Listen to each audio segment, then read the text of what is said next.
Tyler Head, Bill Gunner, Captain Dave Adair, as we get you through a Tuesday afternoon, getting you set for the weekend of football. I know it's a few days away. Monday Night Football. We'll talk about that in a little while. Mm-hmm. Good game. Turned into a little bit of a rout in the second half. A weird game in the first half. First, did you see? I don't know if you were up for this or you saw this.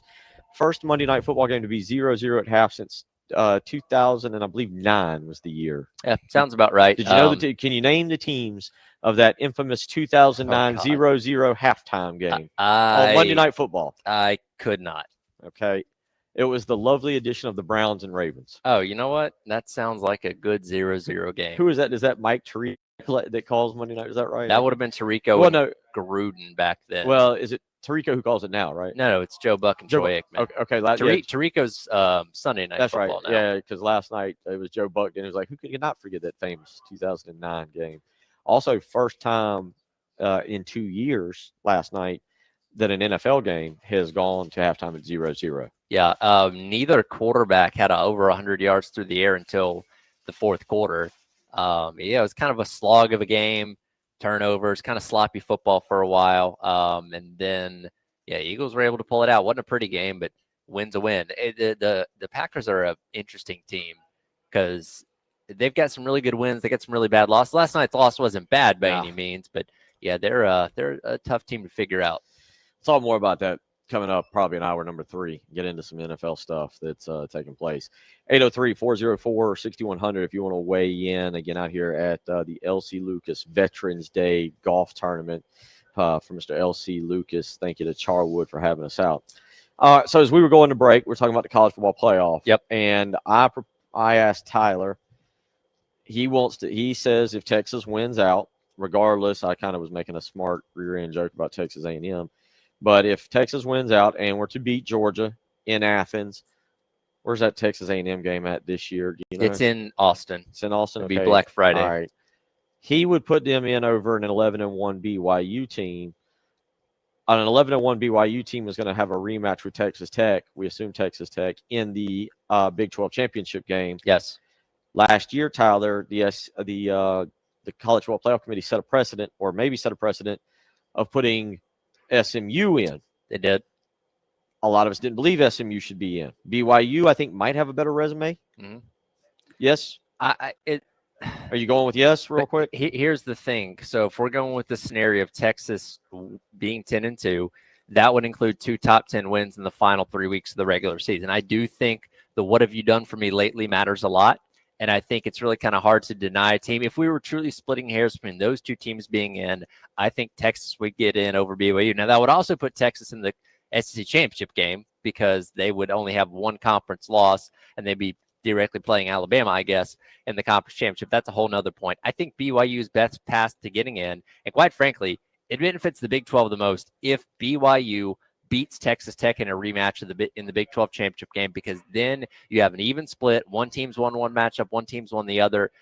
You would have to put both teams into the college ball playoff. At that point, BYU obviously would have to be in, but in the conference championship. And I think Texas Tech's resume would be good enough where they'd be included as well. Okay. I'll say this, and I don't know how to word this properly, and I'm not even sure. I don't know if I'm even close to being correct on this. I don't want to see 5 SEC teams in the college football playoff. I don't want it to be the SEC Invitational. Look, you're good enough. You know, if you take, I don't mind taking the top 4. I genuinely don't mind that. I don't like the idea of taking 5. You know, to me, get a few other teams in there. I would love to see, all right, let's see the best 2 out of the Big 12. If the ACC had 2 teams that we all believed that could do it, okay, I'd say throw those 2 in there. You know, right. I mean, what is it? Where was I got to go back and look now. Where was Miami last week in the rankings with their 2 losses? I think they were 18th. And they still got to have a lot happen for them to get to the ACC championship. So with them, they're probably out. But the ACC doesn't have a second team. Otherwise, I'd actually vouch for the ACC. You know, but I don't want it. I don't want to see a playoff if we're going to stay at 12 where the Big Ten or the SEC have more than 4. Well, You want to give 4 from each? That's fine. I think it's one of those things where in certain years like this, the other conferences kind of cannibalize themselves to where they play themselves out of having multiple teams in. I do think the ACC has a slim chance if Georgia Tech were to win out, which would include beating Georgia, assuming they're still a top 10 team. If Georgia Tech won out and then still lost the conference championship game, they might have a chance to get in as a at-large team with, I guess they'd be 11-2 at that point in time. But I think a win over a top 5 Georgia team could do a lot for them in terms of getting in. But besides that, I think the ACC is still a one-bid league at this point in time. And especially if Texas Tech wins the Big 12 and doesn't give BYU that chance to make a case for themselves or lock themselves in automatically, I think you're really looking at the Big 10 and the SEC taking up pretty much all the at-large spots at that point in time. You have to throw in there Notre Dame because they went out, they'll be in as a independent, so that take up one spot.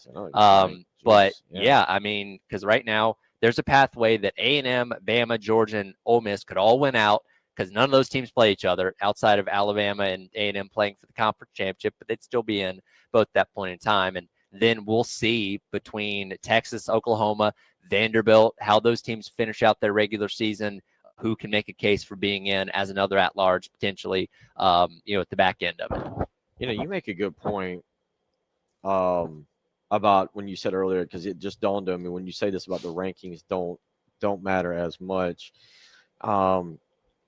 Because if I'm looking here, the newest AP top 25, the newest AP has James Madison at 24. Yes. So we'll see if James Madison tonight is the highest ranked G5 team. And if that's the case, you're right. They take up a spot.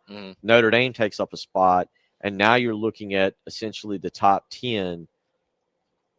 And again, now what do you want to do? Do you feel like BYU would pass the eye to Notre Dame would take a spot, and now you got to give a spot to the ACC. Yes. You're down to 9 spots. Yes.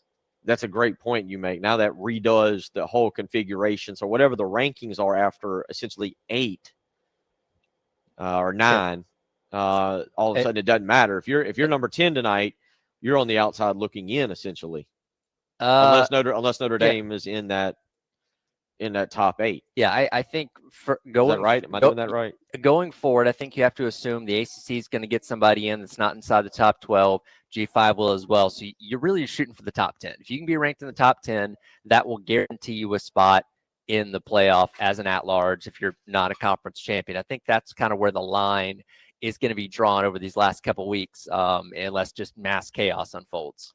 803-404-6100. Again, how you can weigh in on all that. Again, tonight you have the rankings. Also tonight over at Colonial Life. Is it at Colonial? I said that without looking. Yes, and we'll have some tickets to give away in a little bit, by the way. Good deal. Yeah, I that's what I thought, and I didn't have it right in front of me, and all of a sudden I second-guessed myself. South Carolina women take on Clemson. The Palmetto series gets going tonight. First true test. Can we label this a true test? I don't. How do you want to? Clemson put so much into it. Remember last year they put so much into it, and they came out early. I want to say the first 5 minutes, I think it was like 11-10. And then, and look, Don's teams last year didn't really get off the bus till about halftime a lot of the time. So, compared to the two teams you've already faced so far this year, yes, a much better competition than what you've seen. So again, I still think they're going to win probably pretty handily, but yes, better than what you've faced in the first 2 games. 6:00 tonight. That game will actually be on ESPN2. And again, you can catch that there. Number 2 ranked South Carolina. That'll set them up. Then they'll have the rest of the week to prepare for the 9:00 game. It loses a little luster without is it, what's her name? Juju Watkins. Okay. Yeah.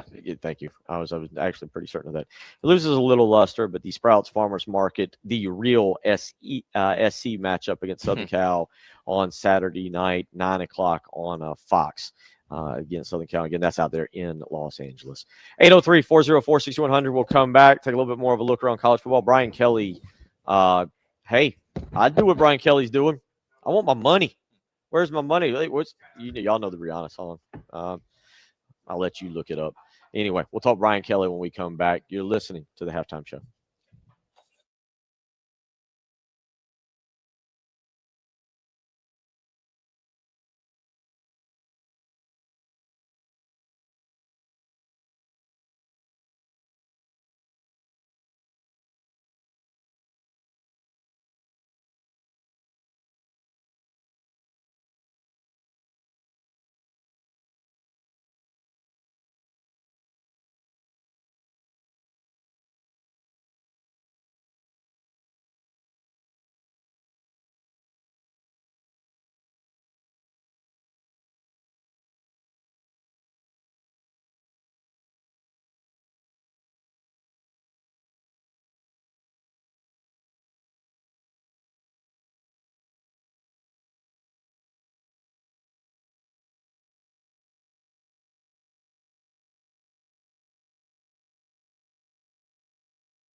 803-404-6100. If you hear something you want to weigh in on, texter from our college football playoff discussion says Texas will lose to Georgia and A&M and not make the playoffs. I do think they'll lose to Georgia. I'll probably take Georgia this weekend. I think Georgia's starting to kind of get things going a little bit here. Gunnar Stockton's starting to come into his own. I got to admit, Georgia's my kind of second team. All the family, aside from my father, my sister, and myself, went to Georgia. We're the loners, we're the outcasts. They went to the University of South Carolina. Everybody else went to Georgia. So, got to admit, I got a spot in my heart for the Dogs, and so I'm kind of pulling for them this weekend. That'll be a fun game. It's going to be a great weekend of college football. To me, it kind of helps that we get that South Carolina gets the early game. If you are interested in this kind of thing, and we mentioned college football playoff tonight, also some good basketball I'll tell you about coming up in just a little while tonight. Kentucky and Louisville should be a lot of fun if you love a good basketball rivalry. And that's kind of a late start too for that game. I believe it's an 8 o'clock tip tonight for the Cardinals and the Wildcats. It is on ESPN. You got ESPN football tonight. You got Maction, Kent State at Akron at 7:30 on ESPNU. And of course, I know everybody loves this. Both of these might actually be a good snow game. I know it's been snowed up there. Ohio at Western Michigan on ESPN2. So if you like just football in the snow, Kalamazoo, Michigan, I believe, getting kind of hammered with a November snowstorm, and Akron, Ohio. I'm sorry, Kent State at Akron tonight on Maction football. But I mentioned the basketball, Kentucky and Louisville at 8 on ESPN. And then, as I mentioned, South Carolina and Clemson women's basketball on ESPN2 at 6 o'clock. But going back to it, the schedule for the week, and of course, Friday night, we get going with Clemson at Louisville, 7:30 game. The Cardinals favored by 3.5. Saturday, the noon slate, Notre Dame at Pittsburgh. And we didn't talk about that. That's got some playoff implications. Pittsburgh, number 24 in the AP poll now. Notre Dame, number 10. The Panthers, they're in pursuit of a potential ACC championship berth, so you can't count them out of the college football playoff. Notre Dame, an 11.5-point favorite there up in Pittsburgh. Michigan and Northwestern also taking place at noon on Saturday. And, of course, South Carolina, Texas A&M, and Wisconsin, Indiana. The 3:30 slate shouldn't be too bad either. Georgia Tech and Boston College. Boston College is having all kinds of problems. Bill O'Brien, I thought, was a good coach. I don't know what's going on up there this year. A real slugfest, or a real bad year for them. They're getting slugged by pretty much everybody. SMU went out there and wore them out this past weekend. So Georgia Tech should go in and win that game and continue their pursuit of getting to the ACC championship game. Iowa and Southern Cal is the ranked matchup at 3:30. That'll be on the Big Ten Network. Number 20 Iowa out at Southern Cal. The 3:30 game on ABC will be number 12 Oklahoma and number 4 Alabama in Tuscaloosa. Currently, Alabama a 6.5-point favorite in that ball game. CBS will have Penn State at Michigan State on Saturday as their CBS 3:30 game. And then you get the night slate. Florida at Mississippi. Mississippi trying to avenge last year's loss to Florida that knocked them out of the championship game. UCLA at Ohio State. That game will be on NBC at 7:30. And we mentioned Texas at Georgia, number 11 versus number 5. That game on ABC on Saturday night as well. So a nice little evening slate, Tyler, for if you want to watch some college football this weekend. Yeah, going to be fun. Obviously, we're getting down to the nitty-gritty and some playoff elimination games. Against Texas has his back up against the wall. If they lose this weekend, that's probably going to be it for them. So they gotta be able to win out, and yeah, gonna be fun to see how things transpire over these next couple weeks. 803-404-6100. Shane Beamer set to join us, join us, why not? In about 7 minutes, he'll actually be talking to all of the media over at the Athletics building, and we'll listen to what he has to say, and then we will debate a lot of that afterwards and discuss it. But Brian Kelly, okay, turns out he's not fired. And if he says he's not fired in a lawsuit, you know what Brian Kelly needs to do? He needs to show up in the stands and try to get on the sideline to coach the game on Saturday. I was going to say that tells us that he technically could have coached this past weekend against Alabama, and they wouldn't have had any issue with that. Look, this is becoming a parody of itself at this point. The whole LSU saga is becoming more and more of a joke, and this is just another chapter to it. It's college football bigwigs basically saying, all right, we're in control here. Now Brian Kelly going, I got a little bit of leverage on you. LSU is playing Arkansas, 12:45 SEC network game. Brian Kelly alleging that he was, I guess, technically not fired, definitely not fired for calls, and he wants all $54 million, and he wants it now. Yeah. Like, he's got a bill to pay. He's got bills. He's like the rest listen, of us. He's a human being. I don't blame him for wanting all that money. It's like, hey, I signed a contract. You said you paid me this money if you fired me, and you fired me. So where's my money? I'm not settling for anything less. As Rihanna said, bleep better have my money.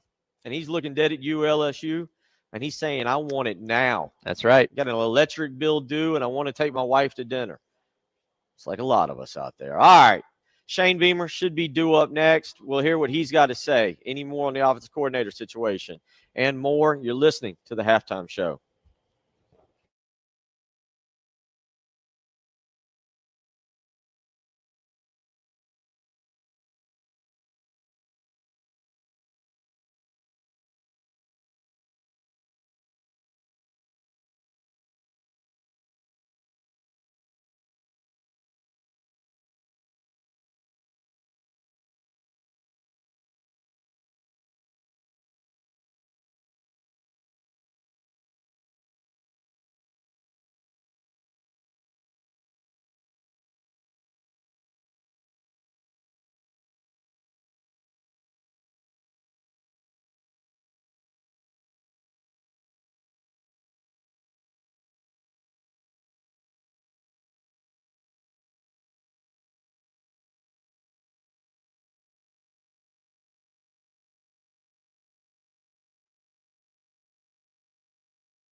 All right. Yeah, just let me know.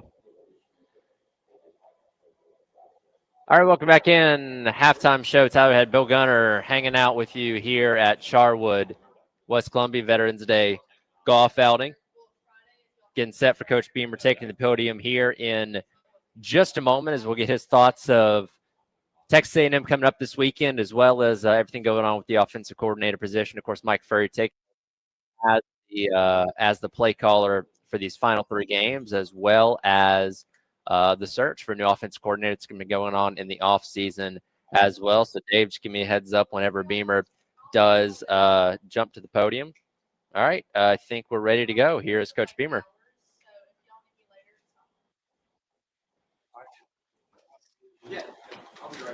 No. Okay, we'll get to him in. There you go. There he is. Never to take those veterans for granted, and certainly honor.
All three of those guys, yes, they have.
That's cool.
All right. Well, there you go. There was Coach Beamer's weekly press conference. We'll come back and back to some interesting answers as the halftime show continues live from Charwood here on New Tuesday on the game.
Back in halftime show. We're live here at Charwood Golf Club for Veterans Day. Real quick before we get into what Coach Beamer had to say, got a couple of pairs of tickets, or actually one 3-pack and one pair of tickets to go see women's basketball in action tonight as they take on Clemson over at Clean Real Life Arena. Tip-off is at 6 o'clock. Caller number 3 right now at 803-404-6100. You can win the 3-pack, and caller number 4 at 803-404-6100 win yourself the family 4-pack tickets to go see the women's team in action tonight over at Colonial Life Arena, taking on Clemson again. Tip off at 6 o'clock. Pregame coverage starting here on 107.5 Game, coming up at 5:30. So Captain Dave standing by to take your calls on that. We just heard from Coach Beamer there, a lot of interesting answers on some things that we'll try and get cut up and get to you a little bit later on in the show. Did mention that the offense has had some tweaks made to it. Didn't obviously go into specifics on what that looked like with Mike Furry taking over as the play caller starting this weekend against Texas A&M. Also talked about what goes into changing the playbook, how sellers responded, all those kind of things. Again, not really anything specific there, but we'll have to really see once we get into this weekend's game against Texas A&M. But the thing that really stands out from that entire thing was the perspective of the offensive coordinators that he has hired so far in his time here as South Carolina's head coach. And I think we're going to get to that a little bit more in detail to wrap up the hour coming up next. So we'll discuss that as we wrap up the hour as the halftime show continues live from Charwood here in your Veterans Day on the Game.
All right, welcome back in. It is the halftime show. Tyler Bill Gunner along with you here at Charwood Golf Club in West Columbia for Veterans Day as things are rolling on out there on the course. We just heard Coach Beamer's press conference, and I touched on it a moment ago in that short segment when we came back about, talking about the offense coordinator, changes the offense tweaks and things like that we won't really see up until this weekend against A&M. It was the last thing that he really talked about there that got us kind of looking a little bit funny. Talking about the offensive coordinator hires, because he was asked, I believe it was John Whittle that asked him about his kind of common trend of hiring guys with an NFL background. And then he went on to really go in depth about all three of the offensive coordinators that he hired that he made. I'd have to go back and listen to the full answer again, but it was very defensive, kind of giving their accolades of what they'd done here, but at the same time acknowledging that when they were here, they didn't do as well. It was a weird answer. Yeah. There's a lot to digest from that whole press conference. There was a lot he wanted to get off his chest. Now, here's what I take. Number one, and again, let me be clear on this. This is Bill Gunner speaking, not Tyler Head, not anybody at 107.5 The Game. Yeah. No member of the Gunner family, not the dog, the cat, anybody. I think Shane Beamer wants the Texas A&M job. Did you hear how well he talked about their tradition and crowd? Did you hear how much high regard he has for them? He also apologized to the site that I guess I didn't. No, he didn't apologize. Or saying that his comment from a year ago is, I guess, misconstrued. That's what I was laughing about. Yeah, the 12th man. No, that's what I'm saying. Yeah. Did you hear? Put that in the paper. Shane Beamer wants Texas A&M job. Loves the fans. Loves the tradition. It's a joke. Please don't clip me at the end. It's a joke. To the question on the offensive coordinator,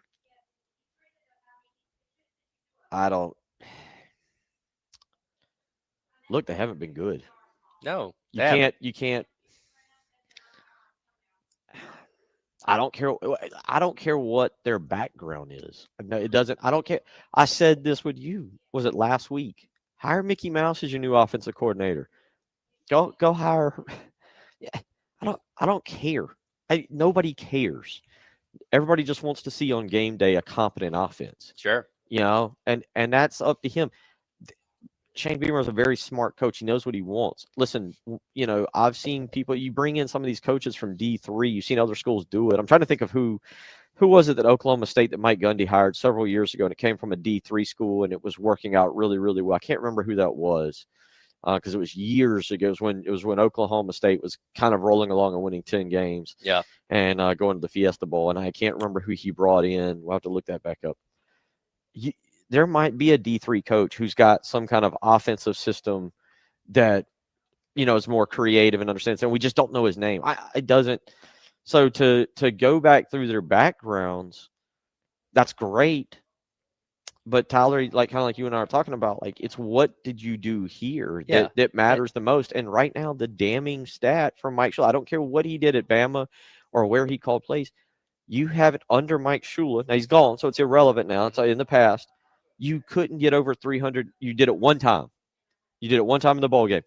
For 9 straight games, you couldn't surpass 350 yards in a game. Or 22 points of offense. I don't. So what he did, that's great what he did with Cam Newton, but it's irrelevant to what he did here. Well, and that goes back to the question of, okay, if you're justifying the hires that you made at the offensive coordinator spot, okay, what is the problem when they get here and why it's not translating? Because it's not been the same group of players. And, he mentioned that, Satterfield in his first year crafted an offense that won 7 games with 4 different quarterbacks. Okay. That's great. Sure. I agree. That's great. That's in South Carolina's history, by the way.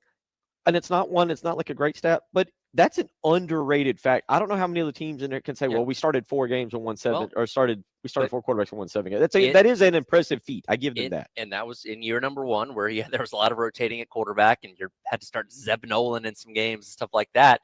In the 4 years since, you've had 2 years of Spencer Rattler and now 2 years of Lenore Sellers. And outside of last year, 3 of those offenses have been largely underwhelming for the most part. For 4 out of the 5 years, you've been 14th, 15th, or 16th running the football. Last year being the exception, and you had a guy, I guess, some guy named Rocket.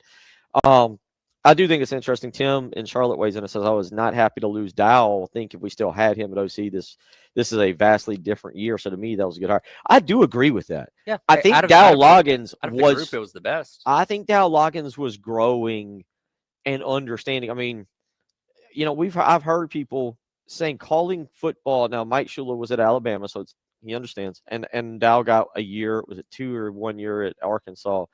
But I've heard people say, it takes you, the hash marks are different. Mm-hmm. Obviously, the time frame you get with the kids is different than the NFL. The way the kids process the information, technically 18 to 22-year-olds, but I know we were seeing guys that were 25, 24, 25, 26.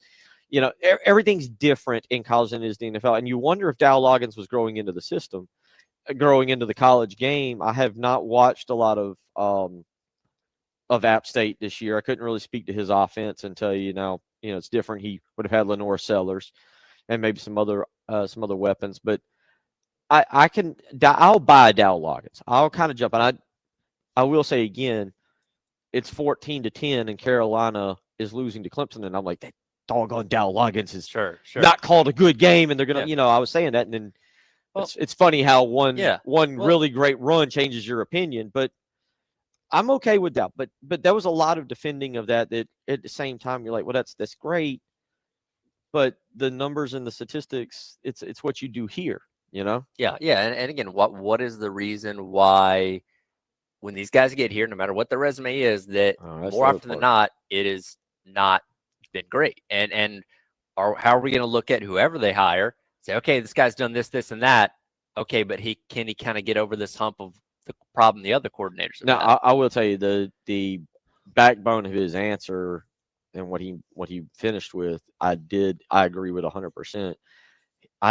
Again, he said, I'm not ruling out anybody. The door's not closed on anything. Good. And I think that is the thing. I don't think you can, I don't know if he thinks it or not, but I don't think you can go to answer that question and say, well, we're definitely going to a spread wide open offense. No, be open to everything. But again, it's your call on this offense, and whatever you decide has the potential to make or break your career. I don't know if Shane Beamer to be let go and take an assistant job, if in a few years, he would be an interesting commodity. But we'll see. We got a whole other hour to talk about it, right? That's right. All right. We got a whole nother hour. We'll dig back into a lot more of what he said, hit a few other topics. Again, live from Charwood Golf Club, it is the halftime show.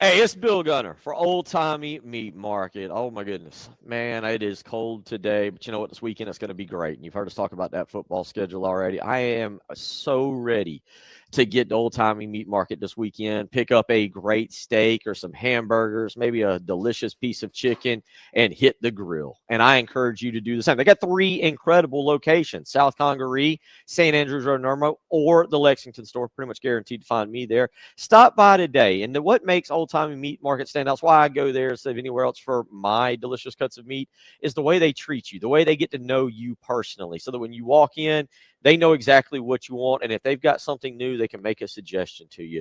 They want to create an old-timey experience that's not like a traditional grocery store experience. That's why I visit Old Timey Meat Market, and why I encourage you to do so too. South Congaree, St. Andrews Road, and Irmo, or the Lexington store. Stop by Old Timey Meat Market today. Tell them Bill Gunner sent you.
All right, 2 p.m. on a Tuesday. Tyler Head, the man, Captain David Dare, back in studio. What did we call him? The sophisticated grandpa. Yes. Dave, how was? Did you get to spend Halloween? We didn't ask you. It was last.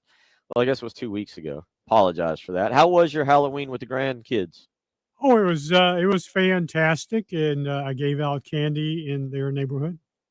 Okay, all right. You gave out the candy. So did the kids that would come up? Did they understand sophisticated grandpa? Are you now the beloved neighborhood grandpa? All they cared about is what kind of candy I had and how much. Sounds about right. Oh, now we got the big question. What Well- was the candy you gave out? I don't know. My daughter Uh-oh. she had this whole thing about healthy candy. Oh no! Oh no. Yeah, it was. Oh, And then she no. made you give it out, Dave. Ah, your daughter got you good. Oh no! All the teenagers went, Dave, thanks." Dave, there are 3 words to make you the most popular person on Halloween. Full-sized candy Oh bars. no, Dave, no. Yeah, it was. Oh, Well, yeah. she got on me earlier because last year because I gave out Mounds and Almond Joys, and she said Oh, that's old people candy. okay. Well, it's, Better than healthy stuff. did you Oh, tell yeah. her that? Did you tell her that you're not a spring chicken and that we do love that? Like I'm 43, I would have been very happy with you.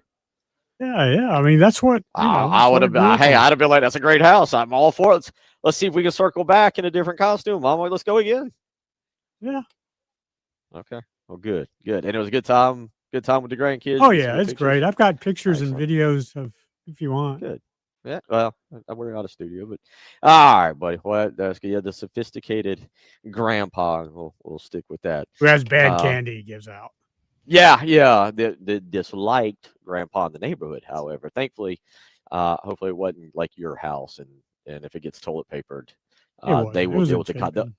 Okay, they'll learn. Your daughter will learn the lesson. They'll learn the lesson, and next year, Grandpa will give out great candy, and then everybody will be happy. So, 803-404-6100 is how you can wait. You can even speak with Mr. Captain Dave Adair if you call in.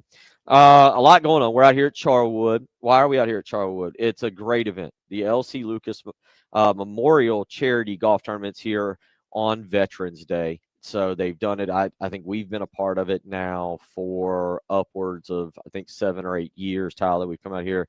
Rock and I were laughing earlier. The first year we came out here, they forgot we were coming here. Huh. And we did the show on that porch from 6 to, well, we didn't do it from 6 to 9, but let me tell you, we did it from 6 to 7 on that porch, and it was cold. Yep.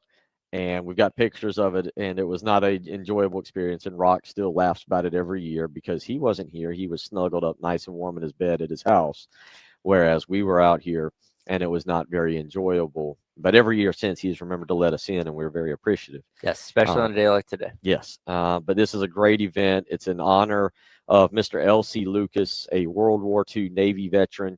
Obviously, on a day like today, Veterans Day, we honor our veterans, and this is also in recognition of our military. This is actually the 28th year of the event, which is incredible. 28th year. It supports Charwood Charities, which was founded by the Lucas family after Mr. Lucas's passing. This continues his legacy of caring and generosity. All proceeds going to help local families in need here in the Midlands, providing gift certificates, food, clothing, medications, utilities, and shelter throughout the year. It's a day of golf, friendship, and giving back. Players, sponsors, community, all coming together to make a real difference for those that are less fortunate. And we're glad to be a part of it at 107.5 The Game. Tyler, I'm glad you and I are part of it. I've had family in the military that are veterans. I've had family that were POWs. So the Gunner family is, we got our background in it. And so many of y'all out there that are veterans today, thank you again for your service. Tyler, if you got anybody you want to shout out in your family that was a veteran? Yeah, my grandfather was in the Army. Awesome. My uncle also in the Army. I'm probably forgetting about several others, but yeah, to some people in my family as well. So appreciate all them. Yeah, that's great. Great to hear with your family. And again, it's so many of our great veterans out there. And if you're listening, we thank you. And I'll try not to get choked up. But again, on a day like today, I think of Gamecock Larry. And, Definitely. miss him. God, I miss him. 803-404-6100. So anyway, Shane Beamer talking last hour, Tyler. So the important thing, he says they've made some tweaks and changes to the offense. Yes. What did you take away from that? Well, it didn't really give us much insight into what exactly those tweaks and changes are, but they were open to it. But let's speculate. Reckless speculation segment here. We don't know what they are. Right. What do you assume they are? What will you now look for on Saturday afternoon? I think there's probably an element of trimming the playbook down even further. Now I go back to the last time we heard from Mike Shula, which was prior to the Ole Miss game, where on Tuesday, well, I think it was on Saturday, Beamer had mentioned the playbook being trimmed down. I think he mentioned it again on Tuesday. But then when Shula was asked about it, he said, no, it's kind of really the same.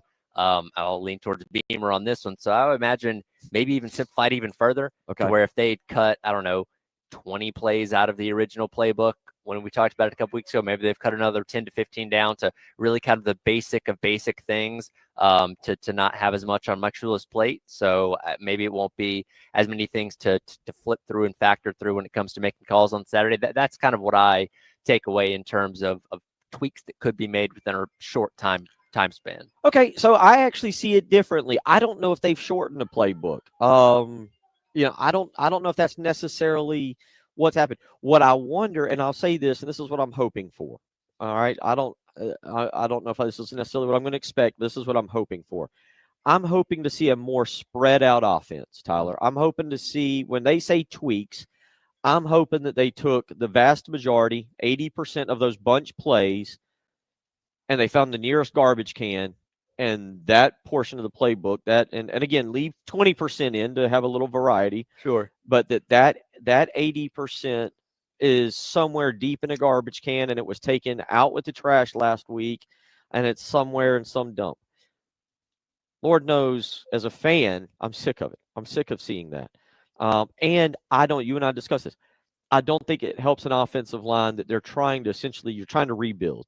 A spread out offense allows both Lenore Sellers and, if it's going to be Boaz Stanley at center, to diagnose, maybe more easily diagnose a blitzer if you can spread the defense out instead of keeping them packed in. Yeah. And I also think, personally, again, this is Bill Gunner, not anybody here at 107. It's not Tyler. I think the offense is more conducive, who the talent they have, to a spread out offense. They're not a power team.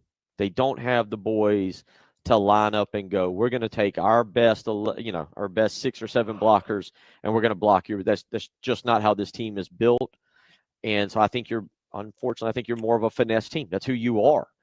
And I think spreading them out and allowing Lenore Sellers more running room, allowing Matthew Full and Russell more running room, and giving the wide receivers more one-on-one spots where they get guys kind of in a one-on-one position, gives them a better opportunity. Yeah, I think it definitely does. And I would imagine probably working a lot more of the short pass game as well, which is what we saw Shula do at times, but he wasn't consistent with it. You do it early in the game and then kind of get away from it. Because, again, this is a team that just can't really run the football very effectively, especially when it comes to between the tackles. And I don't expect you're going to have that much of a difference this weekend against Texas A&M. So how do you use what you currently have within your playbook to your advantage and really situationally, which again was kind of the big knock on Mike Shula in certain situations and down in instances when he really seemed to struggle. Can Furry be better than that? We'll certainly have to see. Again, I don't expect this to be anything crazy different or yielding any kind of insanely different results than what we've seen so far this year, but you're just hoping they do enough to allow you the opportunity to win these games. Maybe I'm getting over my skis a little bit here. I think it's going to be a little different. I truly think it's going to be a little bit different. I think, Mike does have a background. This isn't come in and, hey, you're the wide receivers coach and you knew the plays that we were running. Mm-hmm. Just call those plays. Now, do I think that they went in and installed a whole new playbook? No. Do I think they installed 10 brand new plays? I'm not sure they went that far. If you have what did Shane Beamer say earlier this year? 75 plays maybe, and then they trimmed it down to about 50. Mm-hmm. That's about, and then Mike Shula came back and was like, yeah, I don't know about that. But if you've got 75 plays, you probably have a good bit that are spread out, I would assume. Mm-hmm. And I think that's what suits the South Carolina offense better. And you got a couple of articles out there from different people who've talked about the Mike Furry offense. I'm giving what I want to see. I will say this, Tyler. For all I know, they're going to line up in the wishbone. Right. I don't think they're going to, but for all I know, I don't know what, but I think Mike Elko's a good defensive coach too. There's an element of surprise that you can jump on A&M early. Look, I don't think South Carolina's got the greatest offensive talent. They do have offensive talent to hit 400 yards a game or be up closer to it and to be averaging closer to 4 touchdowns. Okay. There's no excuse for where they're sitting right now. We all agree with that. Yeah. I'm not boring you, am I? No, I'm sorry. I know. It's long. Been a long day for me. I'm sorry. You're fine. But yeah, it's really about maximizing what you have from a talent perspective. Because again, we know they have talent on this team. It's just being able to get those guys to be put in situations where they can succeed. And that starts with the North Sellers. And I keep going back to this. And sorry if I sound like a broken record, but getting to play with confidence again, because that was something that we talked about with Jamie Bradford yesterday. You can see he is not confident back there playing quarterback. And that was certainly the case last time out against Ole Miss, missing some of the throws that he was missing on and just overthinking certain situations. So can Mike Furry untap that version of Lenore Sellers that's basically been missing throughout this entire season? And I don't know. Where is Lenoris at mentally? Tyler, I think we're naive if it was Schefter? Who was it who McShay. McShay. Yeah. I hate to say this because it gives credit. It gives, what do you want to say, proof or whatever to McShay's thing. But I feel like if McShay is floating the idea out there that Miami is a potential destination for 2026, something has happened. That's not Todd McShay picking out a team. He is a guy with too much of a reputation to randomly pick out a team and say, oh, yeah, that team. You know what I'm saying? Does that make sense? Like, he's not going to, for him to say Miami means there's some rumor, there is something that has already happened where, to me, it is tampering. Miami has made a backdoor invitation to Lenora Sellers. Sure. And it's not hard. Look, folks, it's not hard to do. They come up, they swing through Florence. They're at South Florence High School. They're talking to a coach, and they're like, hey, that Lenora Sellers, man, he's a good kid, right? The coach says, yeah, he's a good kid. Boy, I tell you what, we lose a quarterback next year, we could really be in the market for a quarterback, just in case. Hey, and it's that simple. Sure. And there's a wink, wink, and a nod, and the coach says, hey, I get what you're laying down there, coach. And you go, okay, all right. Yeah, and as I said last week, like, you're not doing your job as a program if you're not trying to do those kind of things and pursuing quarterbacks with high upside. Well, like but everybody's going to be like, you don't do it. You shouldn't be, but you are. Everybody's doing it. But you know, it's in November. Yeah. So it's one thing if you want to do it, to me, even if that guy, it's one thing if you're doing it in, say, December after the season, but that's where everybody's going to be like, oh, wait a minute, he's doing it, in October, November. But you're right. Is it no fun? Is it now an awful point of college football?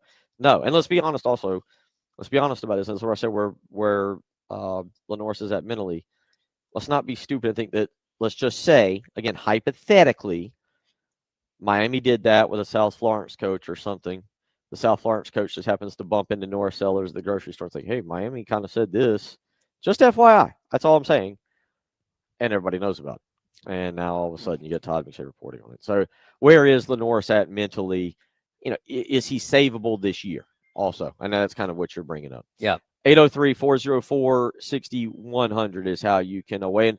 We'll get into more of what Shane Beamer said. He said a lot. There was a couple things he covered, and we'll get into a little bit more of that as we roll along here. You're listening to Tyler Head, Bill Gunner, Captain David there back in studio. It is the halftime show.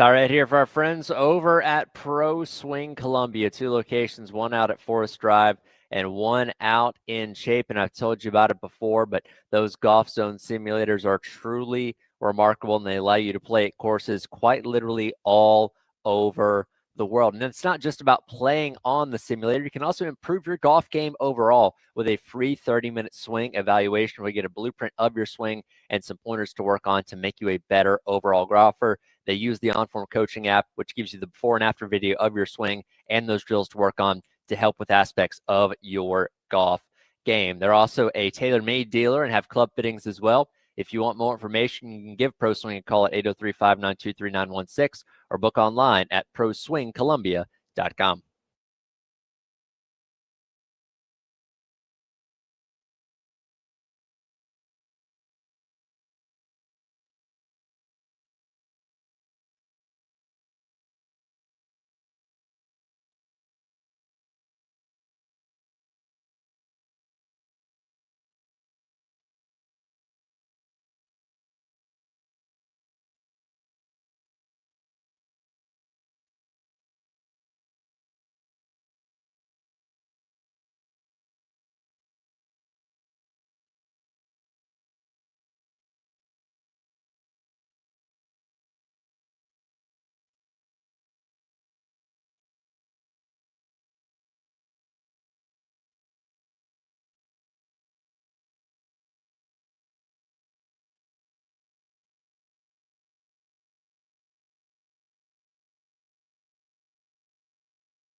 $219 on your Tuesday. Tyler Head, Captain David Air, Bill Gunner out here at Charwood, the LC Lucas Memorial Charity Golf Tournament here on Veterans Day. Not just honoring Mr. L.C. Lucas, but also all of our veterans out there today. My father texted me, and it reminded me of my grandfather, Art O'Keefe, was a POW. I do remember that. And then my grandfather served in World War II, Korea, and Vietnam. And so, again, our family heavily involved. And I know there's a lot of great folks out there that have served, and we are very blessed for all of you today, and thankful for your contributions so that Tyler and I could be out here and enjoy. Well, it's cold, but enjoy what is a beautiful day, Right. and also be a part of this. So we're talking right now, talking to Shane Beamer, what he said. I will say, Tyler, and we kind of asked this yesterday, kind of like a vibe check. I'm excited to see this weekend. I'm genuinely excited to watch South Carolina. I will admit, if this was Mike Shula, if he had not made a change, I'd be looking at you like, Tyler, I got stuff I got to do Wednesday, Thursday, Friday. I don't know if I can make the show. Right. And Terry'd be like, it's your job. And I'd be like, well, anyway, I don't know. But I'm genuinely excited to talk about it. I'm excited to see this. It might only last for a quarter. It might only last for half. But I'm genuinely excited to see what is about to occur on Saturday.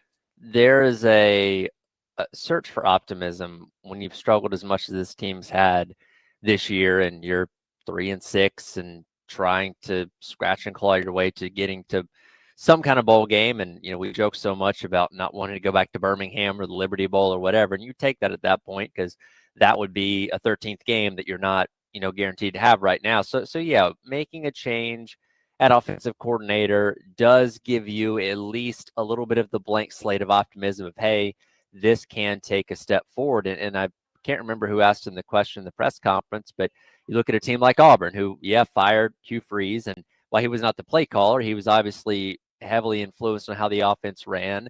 And they went out there and put up 38 points against a really good Vanderbilt team last weekend. You look at Jerry Neuheisel, who in his first time ever being a play caller, put up 40 points, however many points they put up on, Penn State in that victory there. So you do have examples within this season of college football of making a change and the offense getting significantly better. Will that happen here? I don't know, but it gives you more reason for optimism, hope going into this game than if everything just stayed status quo. Because again, you had a 10-game sample size with Mike Shula. You knew what the offense was, you knew what their inefficiencies were, and you didn't expect much of that to change this upcoming weekend. But now that you have somebody else occupying that spot, you can open your mind saying, hey, maybe it can get a whole lot better in this last 3 games. I think, it's going to be an eye of the beholder situation where what do you define as a whole lot better? What do you define as successful? And that goes back to the conversation we had kind of late last week, about your feelings on retaining Mike Furry and what he has done. I think there is an interesting element here, Tyler. I don't know this to be fact. I just am kind of throwing it out there. I think there's a lot of fans who would want. I think they'd be okay with and would be perfectly fine with retaining whoever the new OC is, retaining Sean Elliott and Mike Furry. Sure. And then, I guess whomever you hire, you prefer they be the quarterback's coach. Yeah. That's probably what you prefer. And then you go from there. We don't really have a quarterback's coach right now, from what it sounds like. That was a very interesting. So there's another. I'm glad. I guess we'll just go down that path now. That was a very interesting answer, just from the standpoint of like a couple things on this. Somebody fills that role, right? Sure. Okay. Number one, somebody fills that role. Whomever fills that role also becomes, and I'm gonna use this term because it's the best way to say it, a legal recruiter.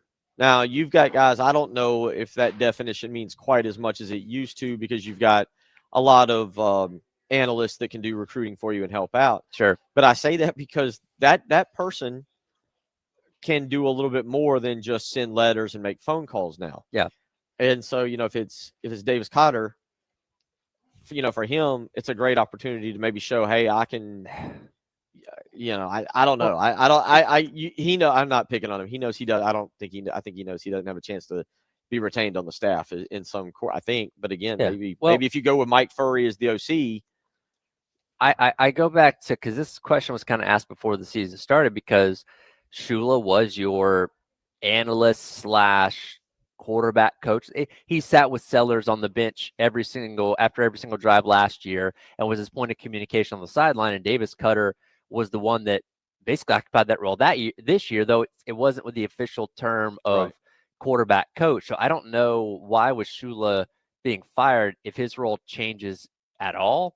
I think he'd still would be doing the same thing, right? well, and that's what Shane said. He thought that he could he thought that Mike would have maintained that job, and been a professional about it. He just didn't think that that was the right direction to go. Yeah. And you'd have to go back and play the exact answer, but he addressed Well, that. that was asking about demoting Shula. Well, but that's what am I wrong with it? You're saying why wouldn't you leave him? Why wouldn't you leave Shula on staff to continue to be the QB's coach? Right. To me, that's the demotion. Is that Well, you're no longer the OC? You're not calling the plays. Right. And I know, I guess Shula was technically the OC and the quarterback's coach here, but It was, like, yeah. because the way it was asked before the season was that Davis Cutter was kind of filling the role that Shula had last year when it came to But there's a communication with the massive quarterback. difference. There's a massive difference on that. Last year, Dow's up in the booth. Right. So now Shula's role or the role that Shula played of being the sideline guy, Yeah. to be face to face with him is entirely different. Now Shula this year obviously was on the sideline. Yeah.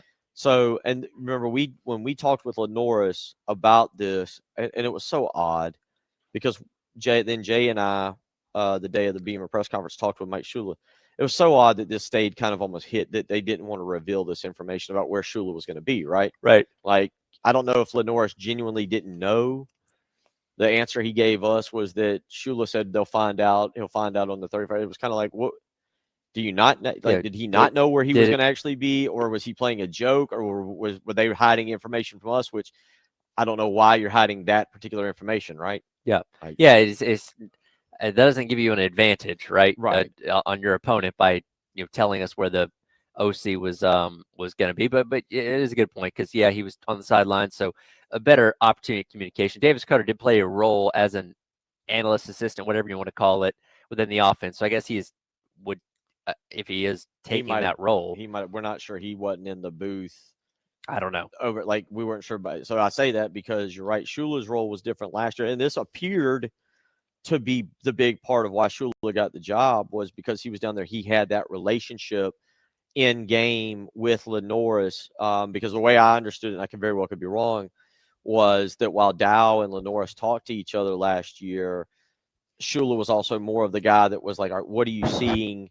How do you feel? Settle down here. Mm-hmm. He basically had Lenoris had two, if you will, offensive coordinators and kind of guys to settle him down. Whereas this year, and I would actually, as I'm talking myself through this, I would assume if Davis Cotter was Shula's right-hand man, you had him upstairs in the booth overseeing everything, and Mike Shula's on the sideline and then addressing Lenoris, when the defense is on the field. Yeah. So you go, well, why,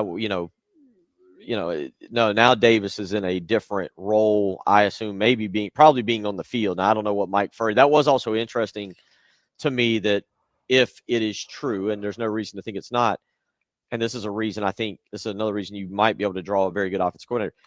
Shane is allowing Mike Furry to do the job.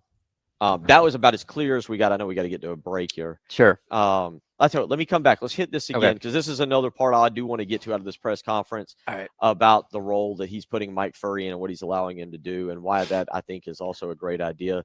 You're listening to Tyler Head, Bill Gunner, Captain David Dare. It is the halftime show.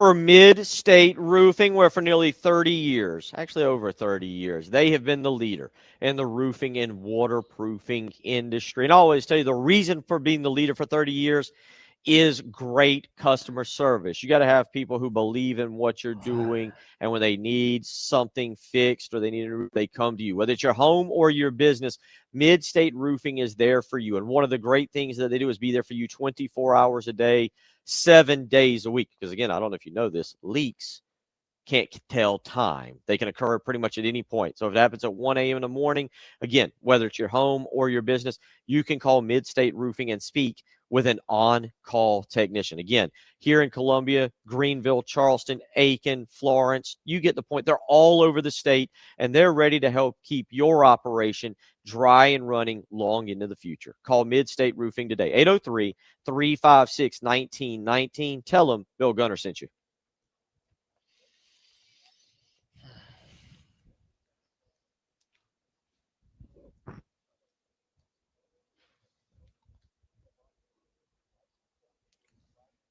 It's you got more people coming in.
Tyler and I hanging out at Charwood. Thank you again to Rock and Daniel Lucas. All they have done. The weather's going to warm up here. This is not going to be like that. So in the next few days, come on out here to Charwood. I tell you what, we had the Bill Gunner Benefit Golf Tournament last week to help me out with everything going on in my life. I didn't play, and I'm not playing today, which so now Tyler, because I'm not playing with Rock and Daniel, and I believe it's Saki is out there with them. Saki's Wine and Spirits, who was here this morning. Everybody has a chance to win.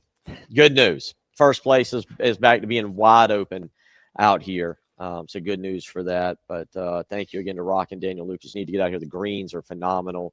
I've heard everybody saying that right now. They got the greens in great shape. Course looks beautiful. And a good little fun event. You can come on out here. Bring your I always bring Austin. You can play your speaker and have just a relaxing round. Golf, trust me, unless you're going to play on the tour, make golf a fun sport. Make it a fun sport. Play music, you get out here and enjoy it. Bring the kids. Let them tear up the course a little bit with their swings and not let them learn golf. Charwood is an absolutely great place. And again, right now, it's in fabulous shape. Greens look beautiful. Everything here, they've done a phenomenal job. And they're great for the community. Awesome golf course for the community. And again, today, the L.C. Lucas Memorial Charity Golf Tournament taking place. Shane Beamer talked about an hour ago. We've kind of addressed that because I will say this. Normally, I feel like you and I this year, when I've gotten to do this with you, we do this. We're like, well, Shane said stuff. It's kind of irrelevant. Today, there was a lot of relevance to what he said. And as we were going to break, Tyler, one thing that stood out to me is if he's doing this, at least this is what he just said publicly. We don't know what exactly is happening privately. But we now know he's given Mike Furry full control. Mm-hmm. He told Mike Furry, you set him up and you put everybody where you want the people. We were just talking about that. Up in the booth, down on the ground, whatever you want, you're in charge. It's your show, which we know that he might be getting some game planning help from Sean Elliott, maybe input a little bit from other people. But we now know it's the Mike Furry. To me, this comes across as this will be the Mike Furry show. What we see on Saturday is all him. And I like that because if you're an offensive coordinator, you come here and what you're being told is, I'm not going to dabble in what you're doing. It's your call. It's your show. I'm going to listen in and I'm going to make suggestions. That's the way I'm taking this, the way Bill Gunner's taking this. But this will be your show to run and your name will be behind it. And I'm glad he specified that because going back to the last time we heard from him on the teleconference last week, it made it kind of seem like he was offensive coordinator from a Saturday perspective only. They're like, yeah, you're going to be the one that's just giving the play to Sellers through the headset. We didn't know how much control he was going to have over the entire offense. But again, going back to Beamer's comments, sounds like it is a lot more of the Mike Furry show than originally indicated. And hopefully that's a good thing. We'll see. Again, we don't know what Mike Furry as the Division I play caller looks like. Our only reference is Limestone College, where, again, I think he had a lot better offensive line down there to work with. So how does he do with the inefficiencies this offense has, and how can he get the most out of his players? We'll see. Yes, everybody is still involved with the game planning and all that kind of stuff. But like I said, it does sound like it is the Mike Furry show for the last 3 games. And Beamer said as well, he's not opposed to having Furry be a candidate for the offensive coordinator job. He does a good enough job, and I feel like that's what you should say, that, hey, if it's good enough, we'll keep going with this. But he's obviously got to go out there and prove himself the next couple games to prove that he's worthy of being considered. And I wonder, I go back to that Mike Shula comment. How would Mike Furry handle it if he gets this promote? This is a promotion. It's not a promotion in pay yet. It's a 1-year deal, but how would he handle his promotion? And then if he has to go back to being just the wide receivers coach, there is some things about that. Now, one other interesting, I thought, piece of this, let me again be very clear. I'm excited. I want to see what's about to happen. Like, yeah, they may stink. They may not score a touchdown. This experiment may be a complete failure and blow up. I don't know what's going to happen, but I'm excited to see it. I don't know if I'd use the word excited for myself. I'm intrigued. Okay, well, right. And I say this because, again, if we were just going into this K&M game, same offensive coordinator, same identity, all that kind of stuff, lack of identity, I guess, then it's like, okay, I kind of know what I'm getting. At least with Mike Furry, it's like, this could be a lot of different things. This could be radically different. This could be largely the same. It could be a whole lot better. It could be a whole lot worse. He could be a worse play caller than Mike Shula. That is also a possibility that we haven't entertained quite yet, but it's all out there. But I'm intrigued to see how this unfolds, and if on Monday we're saying, "Hey, that was a lot better." Well, this is why we're great together. I'm the homer. I'm the biased one. You're the voice of reason. I guess. You're the guy. You're the guy that comes in. You're like, all right, and we need that. I need that. I need you to keep me straight from time to time. If I didn't have you, I'd just be over here like, I don't know. I think they're going to win the next 3, probably all by 50 points. I did that, but you're the voice of reason. So I'm glad you're here. If we the show would be out of control.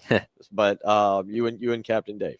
And again, thank you all for y'all's work. I know Captain Dave, again, let's thank you for this. We got this cut here we're going to play here. For y'all that don't know, Captain Dave getting everything together today behind the scenes and getting this audio. But one thing I'm intrigued in, and this is Shane Beamer, this is going to be clip number 7, Dave, is him talking about the different personalities. Here is Shane Beamer talking about Mike Furry being more vocal than Mike Shula over the last week and a half.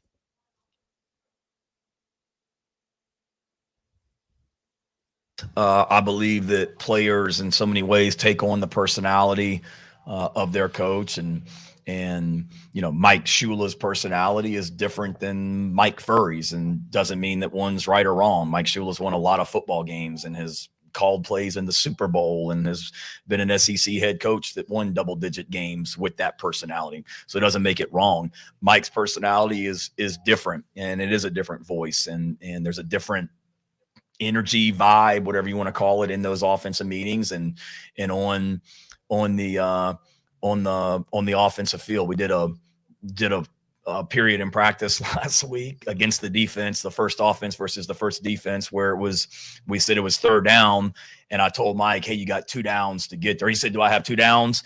And meaning, if I don't get it on 3rd down, are we going to go for it on 4th down? He said, do I have 2 downs? And I said, yes. And he's like, doesn't matter. I only need 1.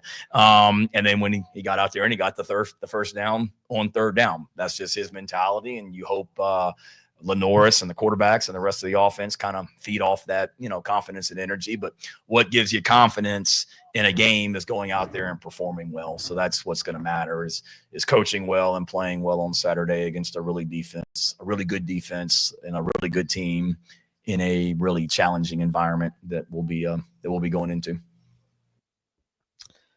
I'm not trying to put Mike Shula down.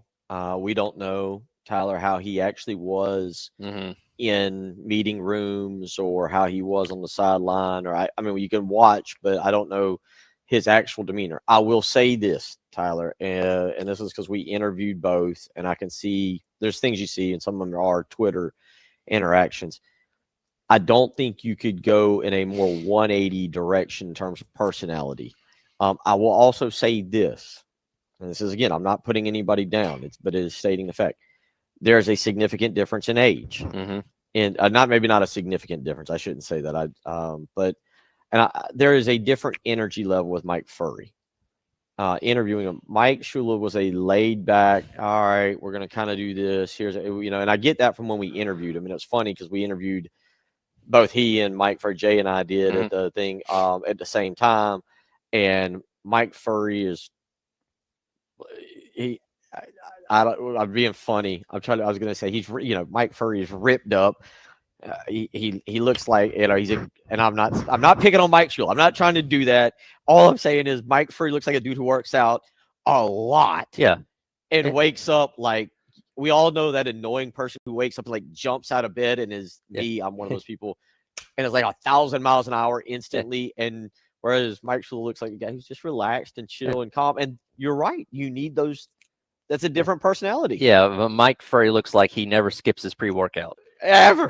Ever. And look, that intensity and that confidence from what you heard Beamer there using the example of practice, that resonates with players. How much is that going to contribute on the field? I don't know, but it is a difference and it is a change, and we'll see if it has an effect.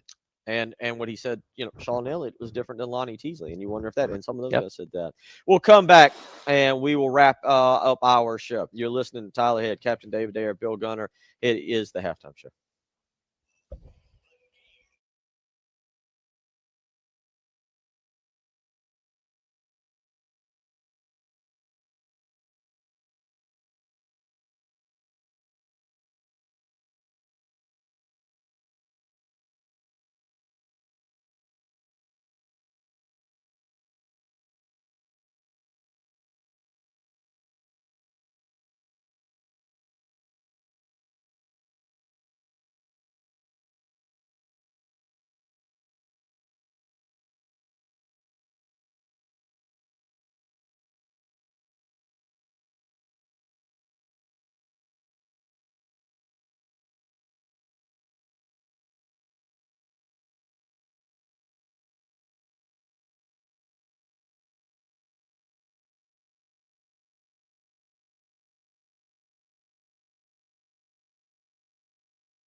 Hey, is somebody coming to clean all this up? All righty. Wrapping it up. I was just checking with Tyler to make sure we weren't in charge of cleanup around here.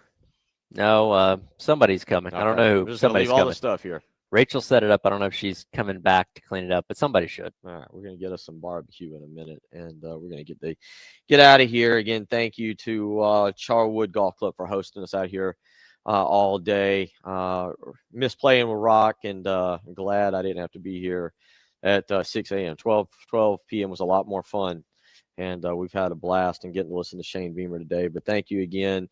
Another great year, the 28th annual LC Lucas Memorial Charity Golf Tournament here on Veterans Day. It takes place every Veterans Day. So next year you missed it, or this year you missed it. That's okay. Plan ahead, think ahead, and get set for next year for the LC Lucas Memorial Charity Golf Tournament. It's a great event. It's cold today, but guys are bearing through it. They got great food out here. There's great friendship. It's a community coming together. And again, it's just phenomenal. Charwood's a great place. We're glad to be affiliated with them. Everything they do for us, we appreciate just so much. And what Rock and Daniel do to host our golf tournaments, we're very thankful. And again, thank you to all the veterans out there. Can't say enough. You said you've had family. Yep. In the military. I've had family in the military. Again, just thank you, Army, Navy, Air Force, everything, National Guard. Thank you. If I'm leaving one out, I apologize. But again, thank you so much to everybody for being a part of it and giving us the opportunity to be here today to do this job that is a lot of fun. I'm glad to be with Tyler and Captain Dave and hang out with them each and every afternoon for 3 hours. And I know Tyler's worn out. You've been here since 9 and been quite a day. We got to listen to Shane Beamer, and what I will say, and we're going to discuss it a lot more tomorrow. What I will say was a very informative press conference today in terms of what we learned. I went back and looked real quick. I want to go back. You were kind of wondering about the offense, and I went back and read what Shane Beamer had to say verbatim as it pertained to tweaks to the offense, and we can get back in this tomorrow. But he basically says that there's been a pretty good tweaking.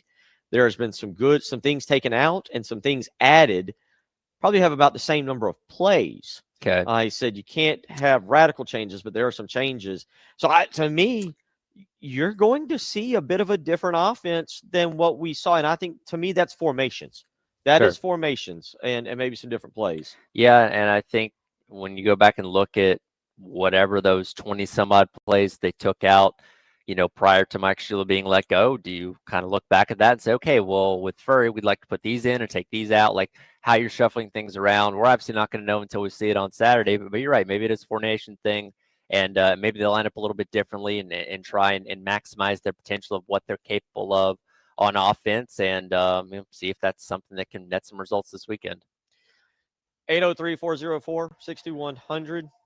Texter weighs in and reminds me about the United States Marine Corps. Yes, of course. Mentioned them. Yep, I forgot about them. So thank you to that. I do want to give them a shout out too. You don't have to use some of the words you used in your text message, but thank you.